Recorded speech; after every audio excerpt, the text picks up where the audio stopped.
Hello student, आपने पिछले lecture पढ़ा था चैप्टर ह्यूमन रिप्रोडक्शन में। पिछले लेक्चर में oogenesis, उससे पहले स्ट्रक्चर स्पर्म और उससे पहले स्पर्मेटोजेनेसिस। अब जो आज टॉपिक पढ़ेंगे वो पढ़ेंगे हम मेंस्ट्रुअल साइकिल। मेंस्ट्रुअल साइकिल जो होती है साइक्लिक चेंजेस देखने को मिलती हैं जिसमें प्राइमेट्स एनिमल में, किसमें प्राइमेट्स एनिमल जैसे एपिस है, मंकी है और ह्यूमन है, इसमें क्या होते हैं प्राइमेट्स एनिमल होते हैं जिनमें ये साइक्लिक चेंजेस देखने को मिलता है। कौन सा? मेंस्ट्रुअल साइकिल, ठीक है ना। मेंस्ट्रुअल साइकिल प्राइमेट्स एनिमल में देखने को मिलती है, प्राइमेट्स एनिमल मैंने आपको बता दिया, ठीक है। इसके बाद ये मेंस्ट्रुअल साइकिल की शुरुआत होती है beginning of the menstrual cycle. कब होती है?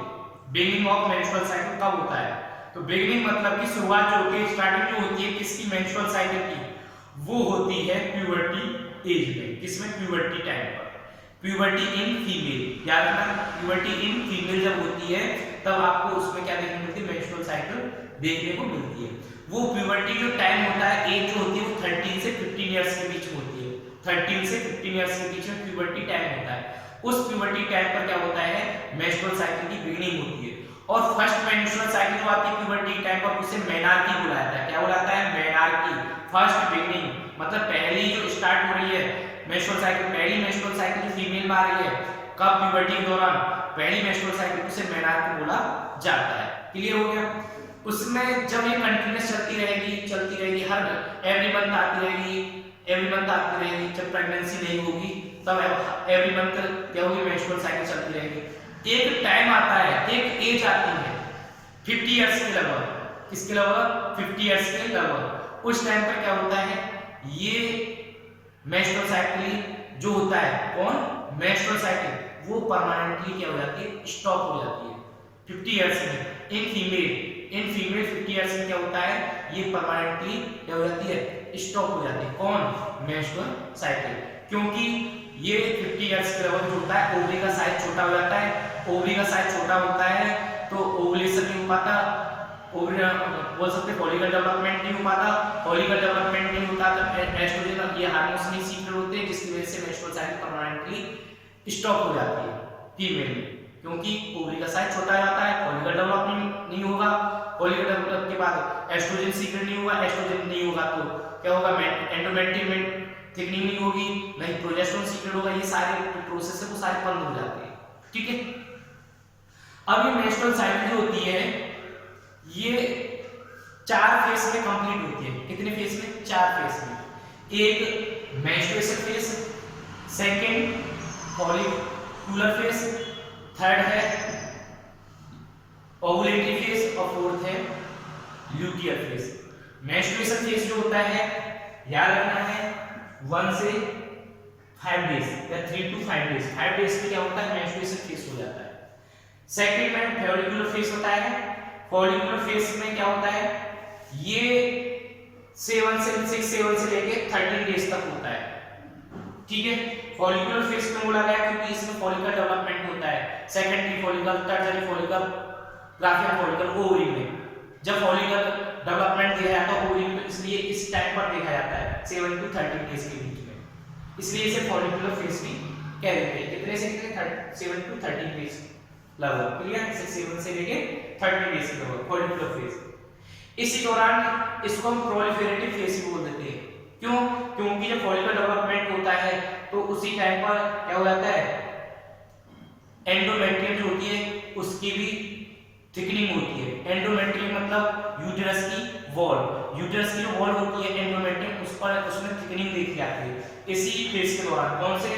प्रोलिफेरेटिव फेज बोलते हैं। किसको? फॉलिकुलर फेज को हम प्रोलिफेरेटिव फेज भी कह देते हैं क्योंकि इस टाइम पीरियड के दौरान क्या होता है? यूटेरस में थिकनिंग देखने को मिलती है। यूटेरस मतलब कि एंडोमेट्रियम लेयर पे थिकनिंग देखने को मिलती है इस टाइम पीरियड के दौरान 7 to 13 डेज। इसलिए हम इस टाइम पीरियड को प्रोलिफेरेटिव फेज भी कह देते हैं, ठीक है। फॉलिकुलर फेज क्यों बोलते हैं? क्योंकि इसी टाइम पर फॉलिकल डेवलपमेंट होता है, वो मैं बताऊंगा कैसे कैसे होता है, ठीक है। 2 फेज कंप्लीट हो गए, मेंस्ट्रुएशन फेज और फॉलिकुलर फेज, ठीक है।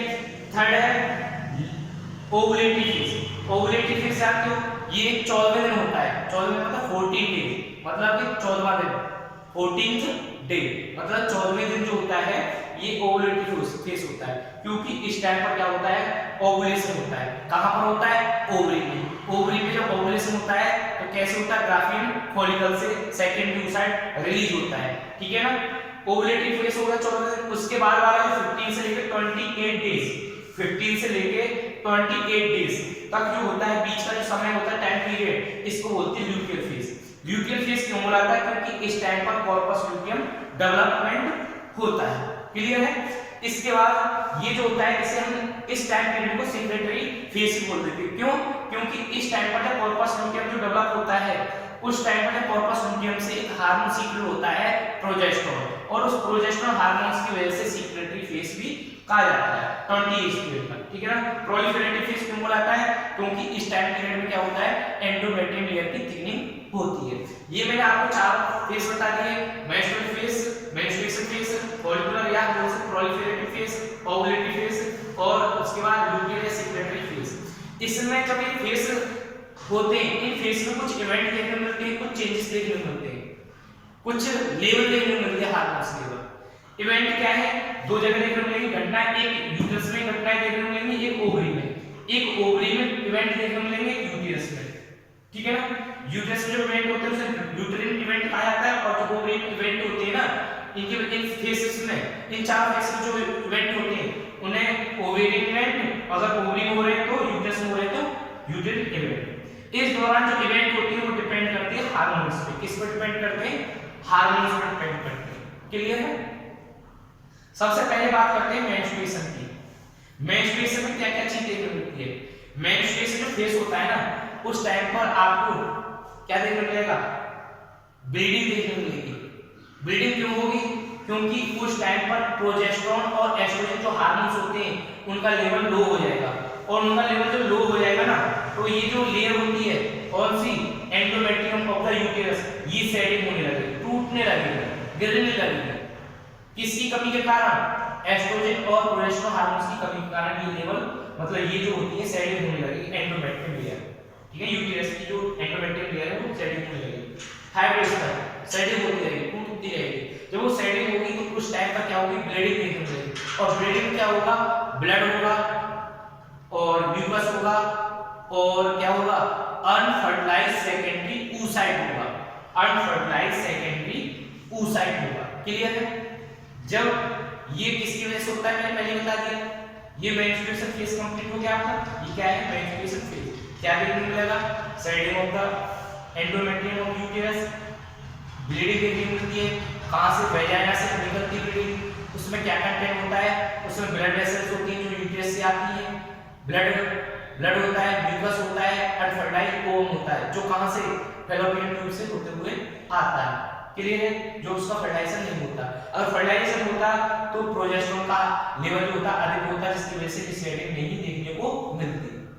अगर वो फर्टिलाइज हो जाता ओवम तो वो सेडिंग नहीं देखने को मिलती, क्योंकि उस फर्टिलाइज ओवम के बाद में क्या होता है, उस कॉर्पस लूटियम जो होता है उससे क्या होता है, फर्टिलाइज ओवम के बाद corpus luteum progesterone hormone secrete करता है, जिसकी वजह से एंडोमेट्रियम मेंटेन रहती है। तो ये मेंस्ट्रुएशन फेज में क्या है, सेडिंग होने लगती है, तो अनफर्टिलाइज्ड ओवम की सेकेंडरी oocyte की वजह से देखने को मिलता है। यह सेकेंडरी oocyte बोल सकते हैं या ओवम बोल सकते हैं, उसकी वजह से ये मेंस्ट्रुएशन देखने को मिलता है अनफर्टिलाइज्ड होने की वजह से, क्योंकि उस टाइम पर प्रोजेस्टेरोन एस्ट्रोजन का लेवल डाउन होता है, और उसका लेवल डाउन हो जाता है तो क्या हो जाता है, एंडोमेट्रियम की सेडिंग देखने को मिलती है और वो ब्रेक होने लगती है। ब्रेक के दौरान क्या हो जाता है, वेजाइनल ब्लीडिंग देखने को मिलती है। वेजाइना से क्या होती है, ब्लड होता है और म्यूकस होता है, अनफर्टिलाइज्ड ओवम को बॉडी से बाहर हो जाता है। सेकंड फेज आता है, ये हो गया menstruation first to 5 days. Second होता है फॉलिकुलर फेज, ठीक है ना। फॉलिकुलर फेज में क्या नाम से पता चलता है, फॉलिकुलर फेज, और इसी में दे रखा है प्रोलिफेरेटिव फेज। फॉलिकुलर फेज से मतलब कि फॉलिकल डेवलपमेंट होना है। वो फॉलिकल डेवलपमेंट कब होगा, ठीक है ना। फॉलिकल डेवलपमेंट कब होगा, जब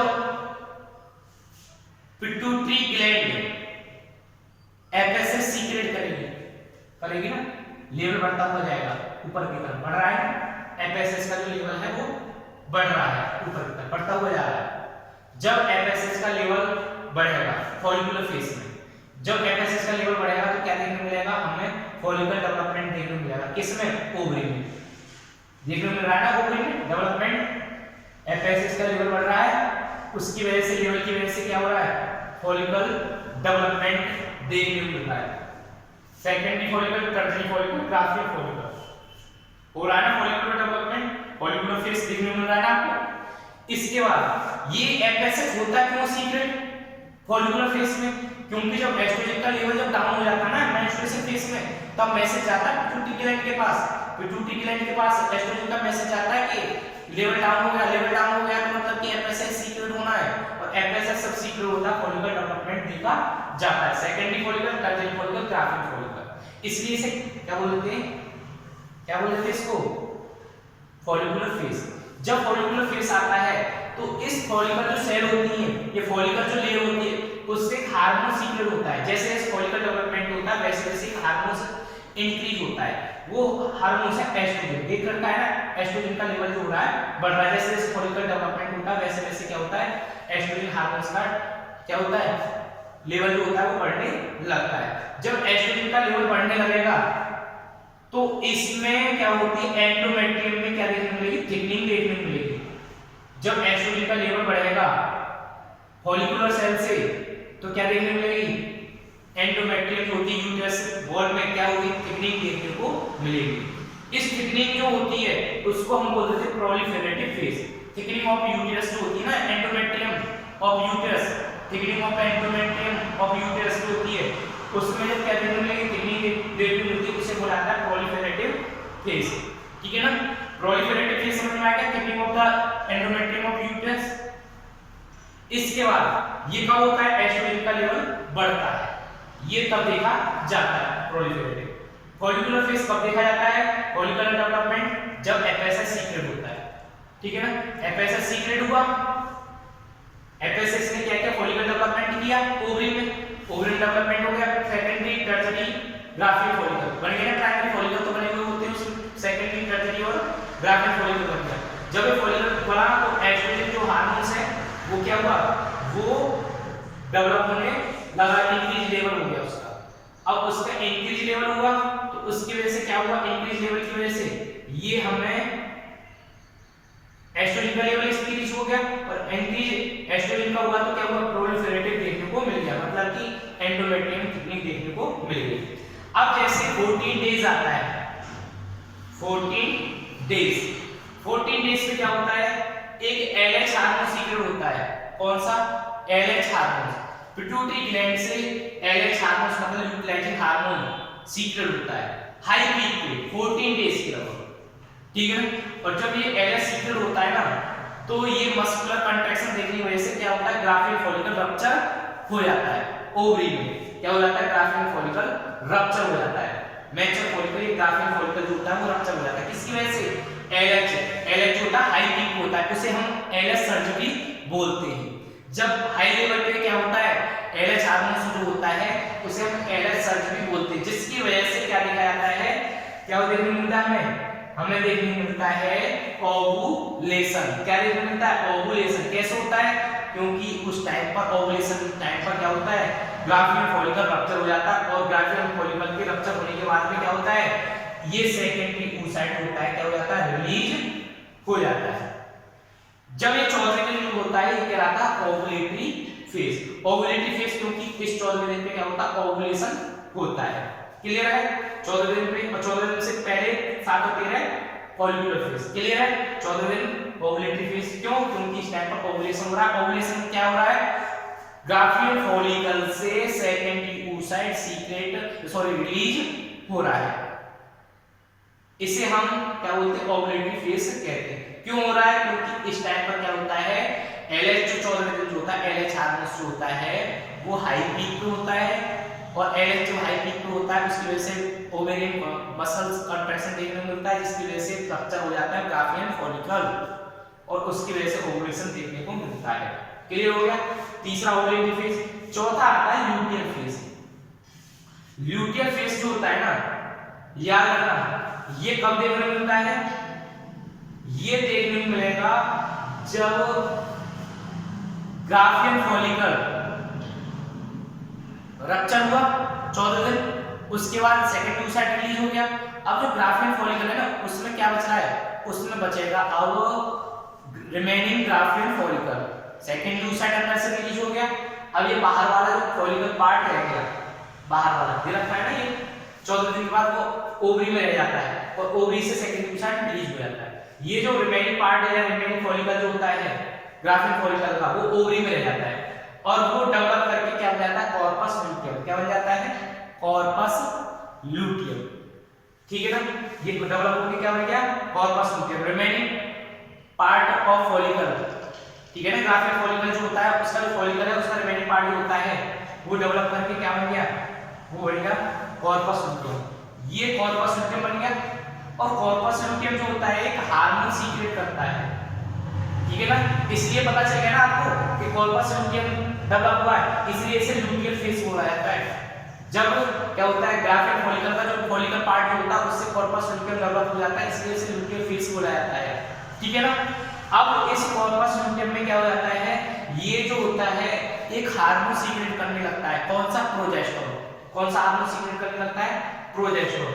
और देखा होगा आपने जब प्रोजेस्टेरोन सीक्रेट होता है, इस प्रोजेस्टेरोन सीक्रेट का जो फेज होता है उसे सीक्रेटरी फेज भी बोल देते हैं। क्या बोल देते हैं, सीक्रेटरी फेज। सीक्रेटरी फेज में आपने दे रखा है प्रोजेस्टेरोन का लेवल बढ़ रहा है। क्यों बढ़ रहा है, क्योंकि इस टाइप पर कॉर्पस लूटियम जो होता है वो क्या कर रहा है, वो कर रहा है प्रोजेस्टेरोन हार्मोन सीक्रेट। क्या कर रहा है, प्रोजेस्टेरोन हार्मोन सीक्रेट कर रहा है। कौन, कॉर्पस लूटियम। तो जब कॉर्पस लूटियम जो होता है प्रोजेस्टेरोन हार्मोन सीक्रेट करता है तो वो क्या करता है, तो वो कहलाता है सीक्रेटरी फेज। ठीक है ना, सीक्रेटरी फेज जो होता है ना वो प्रोजेस्टेरोन का फंक्शन क्या रह जाता है, वो करता है। जैसे वहां प्रोजेस्टेरोन का फंक्शन, एस्ट्रोजन का फंक्शन बताया था thickening of the uterus, endometrium, ऐसे अब यहाँ क्या करेगा वो, ये प्रोजेस्टेरोन जो होता है वो मेंटेन द एंडोमेट्रियम। जो एंडोमेट्रियम जो लेयर होती है यूटेरस की, जो थिकनिंग हुई होती है, अब उसे मेंटेन करेगा। कौन करेगा, प्रोजेस्टेरोन हार्मोन। कौन करेगा, प्रोजेस्टेरोन हार्मोन। प्रोजेस्टेरोन हार्मोन ने उसको मेंटेन कर दिया। किसको मेंटेन कर दिया, एंडोमेट्रियम को। ठीक है ना, अब एंडोमेट्रियम क्यों मेंटेन रखनी जरूरी है, क्योंकि प्रेगनेंसी डेवलपमेंट देखा जाएगा, क्यों फर्टिलाइजेशन के बाद प्रेगनेंसी डेवलपमेंट होता है और प्रेगनेंसी एम्ब्रियोनिक डेवलपमेंट देखने को मिलता है। ये सारे डेवलपमेंट देखने को मिलते हैं कहां पर, यूटेरस में। और यूटेरस में ये डेवलपमेंट होगा तो कभी हो सकता है जब एंडोमेट्रियम मेंटेन रहेगी, क्योंकि वहीं पर ही प्लेसेंटा डेवलप होता है, सब कुछ वहीं पर डेवलपमेंट देखा जाता है। ठीक है ना, अगर ये जैसे जैसे लास्ट टाइम में क्या हो जाता है, ये जो होता है डीजेनरेट हो जाता है। ठीक है ना, लास्ट टाइम में कब कब कब होता है, लास्ट टाइम में डीजेनरेट क्यों होता है, क्योंकि अगर वो क्या हो जाता है, अनफर्टिलाइज रह जाता है, सेकेंडरी oocyte। सेकेंडरी oocyte जब अनफर्टिलाइज रह जाएगा तो क्या होगा, तो वो कॉर्पस लूटियम जो है वो क्या करेगा, डीजेनरेट होना स्टार्ट कर देगा। वो रिग्रेसिव कॉर्पस लूटियम देखा जाएगा, कॉर्पस लूटियम डीजेनरेट हो जाएगा। कब, अगर ये सेकेंडरी oocyte फर्टिलाइज नहीं होता है। जो फर्टिलाइजेशन नहीं होगा तो क्या होगा, वो कॉर्पस लूटियम डीजेनरेट होगा और कॉर्पस लूटियम डीजेनरेट होगा तो उस टाइम पर आपको क्या देखने को मिलेगा, प्रोजेस्टेरोन हार्मोन देखने को नहीं मिलेगा। और प्रोजेस्टेरोन हार्मोन सीक्रेट नहीं होगा तो वो एंडोमेट्रियम जो मेंटेन कर रखी थी प्रोजेस्टेरोन ने, अब प्रोजेस्टेरोन हार्मोन सीक्रेट नहीं हुआ तो जिसकी वजह से वो एंडोमेट्रियम जो होती है वो क्या होती है, ब्रेक होने लगती है आफ्टर 28 डेज बाद। ठीक है ना, इस तरीके से क्या हुआ, ये चेंजेस देखने को मिले। आपको प्रोजेस्टेरोन पता चल गया, लूटियल फेज में क्या हो जाता है, इंक्रीज देखने को मिलता है। क्यों देखने को मिलता है, क्योंकि कॉर्पस लूटियम ही क्या करता है, हार्मोन सीक्रेट करता है। कौन सा, प्रोजेस्टेरोन, जो एंडोमेट्रियम लेयर को क्या करता है, मेंटेन करके रखता है। क्लियर है। इसके बाद ये तो रहा इसका, ये जो होते हैं ना दो फेज आते हैं इसमें, एक प्रीएंट्रल फेज, जब हम फॉलिकल याद रखना, फॉलिकल जो होती है ना वो दो फेज होते हैं फॉलिकल में, एक प्रीएंट्रल और एंट्रल फेज। प्रीएंट्रल फेज जो होता है ना, ये जो प्राइमरी सेकेंडरी टर्शियरी, ये सेकेंडरी तक तो होता है प्रीएंट्रल फेज, और सेकेंडरी के बाद टर्शियरी ग्राफियन फॉलिकल जो होता है वो एंट्रल फेज होता है, क्योंकि वहां पर एंट्रल कैविटी का फॉर्मेशन होता है। याद रखना है, वहां पर क्या होगा, एंट्रम कैविटी का फॉर्मेशन हो जाता है, किसमें, टर्जरी फॉलिकल में, और ग्राफ्ट बनना स्टार्ट हो जाता है, ग्राफ्टिंग फॉलिकल में कंप्लीटली एंट्रम बन जाता है। ये प्री एंट्रम क्यों हो जाता है, सेकंड oocyte तक क्या हो जाता है, ये एंट्रम कैविटी देखने को नहीं मिलती, एंट्रम देखने को नहीं मिलता। क्लियर है, कोई दिक्कत? इस तरीके से ये रहा हमारा कौन सा, ये रहा हमारा, ये आपको पिट्यूटरी हार्मोन्स पता चल गए, ओवेरियन इवेंट पता चल गया, ओवेरियन क्या देखने मिला, ओवेरियन हार्मोन्स पता चल गया, एस्ट्रोजन कब कब कितना लेवल हुआ, उसके बाद यूट्रेनिक इवेंट देखने को मिल गए। इसके बाद हम दूसरे तरीके से देख सकते हैं, इस तरीके से देखो, ये रहा, इसके तरीके से हम बना सकते हैं, समझने की और बेस्ट तरीका हमारे पास, देखते हैं।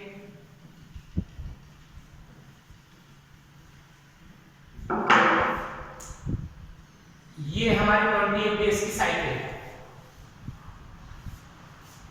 इतनी 20 डेज, 1 और 14 डेज, ठीक है, 14 डेज, ये 1 डेज।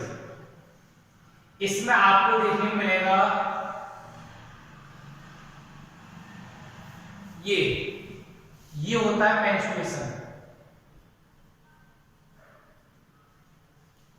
क्लियर, मेंस्ट्रुएशन पता चल गया, लो लेवल ऑफ प्रोजेस्टेरोन जिसकी वजह से सेलिंग ऑफ एंडोमेट्रियम, और उसके साथ जब ब्लड रिलीज होगा, ब्लड के साथ साथ म्यूकस के साथ अनफर्टिलाइज्ड सेकेंडरी oocyte वो रिलीज होगा, तो वह मेंस्ट्रुएशन फेज। ये कब होता है, जब लेवल लो हो जाता है, किसका, प्रोजेस्टेरोन का, एस्ट्रोजन का। क्लियर है। इसके बाद आता है, ये होता है 5 डेज तक, कब तक, 5 डेज तक। इसके बाद 6 to कितना, 13 डेज, ये कहलाता है आपका फॉलिकुलर फेज, फॉलिकुलर फेज। इसमें क्या होता है, फॉलिकुलर डेवलपमेंट देखने को मिलता है, ठीक है ना।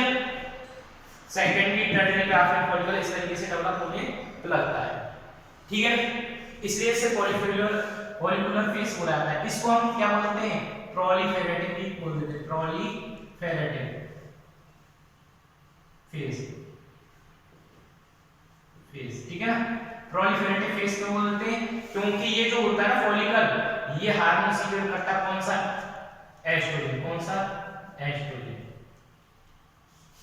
और इस एस्ट्रोजन की वजह से क्या होता है, हमें एंडोमेट्रियम में क्या देखने को मिलती है, थिकनिंग देखने को मिलती है। वहां सेलिंग हो रही थी, यहाँ थिकनिंग देखने को मिलती है। किसकी वजह से, फॉलिकल जो सेल होती है वो एस्ट्रोजन सीक्रेट करती है, वो एस्ट्रोजन जो होता है, कैसे, इसकी वजह से, ठीक है ना। और ये फॉलिकल डेवलपमेंट किसकी वजह से होता है, एफएसएच हार्मोन्स की वजह से, बताया था ना, एफएसएच हार्मोन्स की वजह से फॉलिकल डेवलपमेंट होता है। क्यों, क्योंकि जो एस्ट्रोजन का लेवल जो होता है वो मैसेज जाता है कहां पर, पिट्यूटरी ग्लैंड होती है, तुरंत क्या करती है, एफएसएच सीक्रेट करती है, एफएसएच से फॉलिकल डेवलपमेंट, फॉलिकल से एस्ट्रोजन, एस्ट्रोजन से ये देखने को मिलता है एंडोमेट्रियम में। और भी फंक्शन होते हैं, सेकेंडरी सेक्स कैरेक्टर्स जो होते हैं वो भी डेवलप करता है एस्ट्रोजन। क्लियर है। इसके बाद 14 डेज में क्या हो गया, ये ग्राफियन फॉलिकल जो होता है, मान लेते हैं ये क्या करेगा, सेकेंडरी oocyte रिलीज कर देगा, सेकेंडरी oocyte रिलीज कर देगा, ठीक है। ओवुलेशन हो गया। ओवुलेशन के बाद ये जो बच्चा है, रिमेनिंग पार्ट ऑफ फॉलिकल, ठीक है ना, रिमेनिंग पार्ट ऑफ फॉलिकल ये बन जाएगा कॉर्पस लूटियम। क्या बन जाएगा, कॉर्पस लूटियम, यही लिख देते कॉर्पस लूटियम। इस फेज को हम बोलते हैं ल्यूटियल फेज। क्या बोलते हैं, ल्यूटियल फेज। अब इस ल्यूटियल फेज में कॉर्पस लूटियम डेवलप हुआ, किससे हुआ, ग्राफियन फॉलिकल की जो फॉलिकल सेल है उनसे। अब ये जो होता है हार्मोन सीक्रेट करता है, उसे बोलते हैं प्रोजेस्टेरोन। क्या करते हैं, प्रोजेस्टेरोन सीक्रेट करता है। और उस प्रोजेस्टेरोन जब सीक्रेट होता है ग्राफियन से, कॉर्पस लूटियम से, और हल्की मात्रा में आता है एस्ट्रोजन भी सीक्रेट होता है, तो मोस्टली क्या होता है, प्रोजेस्टेरोन। इसको हम इसलिए क्या बोलते हैं, सीक्रेटरी फेज को बोल देते हैं। क्या बोलते हैं, सीक्रेटरी फेज, ठीक है ना। ये मेंटेन करता है एंडोमेट्रियम को, किसकी, यूट्रस की एंडोमेट्रियम। ये होता है 15 डेज से लेके 28 डेज का। अगर किसी कंडीशन में क्या हो जाता है, वो डेवलपमेंट नहीं हो पाता है, कॉर्पस एल्बिकन्स या रिग्रेसिव हम ल्यूटियन बोल सकते हैं, वो जो होता है अगर 28 डेज के बाद वो क्या हो जाता है, कब होगा वो ऐसा, वो डिजेनरेट कब होगा 28 डेज बाद, जब ओवम जो बोल सकते हैं सेकंड oocyte अनफर्टाइल रह जाता है, तब वो क्या होगा, वो डिजेनरेट होगा, क्योंकि अब उसकी जरूरत ही नहीं, जब एंडोमेट्रियम कब जरूरत है, फर्टाइल होगा वो, ठीक है ना, सेकंड oocyte फर्टाइल होगा तभी तो उसकी जरूरत है, क्योंकि उसे प्रेगनेंसी डेवलपमेंट करना है, इम्प्लांटेशन करना है, ठीक है ना, और एम्ब्रियो डेवलपमेंट करना है, ये सब चीज करनी है, कौन करेगा, यही करेगा कौन, एंडोमेट्रियम। अब वो अनफर्टाइल रह गया तो सीधी बात है उसकी जरूरत क्या है, अब तो दोबारा से साइकिल होनी है, तो दोबारा साइकिल होनी है तो उसका लेवल जो होता है डाउन हो जाएगा प्रोजेस्टेरोन का, क्योंकि वो डिजेनरेट हो गया और प्रोजेस्टेरोन का लेवल डाउन हो गया, क्या हो गया, मेंस्ट्रुएशन दोबारा आ गया, इसमें साइडिंग देखने को मिलती है। ये रही आपकी menstrual cycle. Is that clear, कोई प्रॉब्लम? इसके बाद नेक्स्ट टॉपिक पढ़ेंगे, हम पढ़ेंगे नेक्स्ट टॉपिक, वो होगा आपका फर्टिलाइजेशन। क्या होगा, फर्टिलाइजेशन।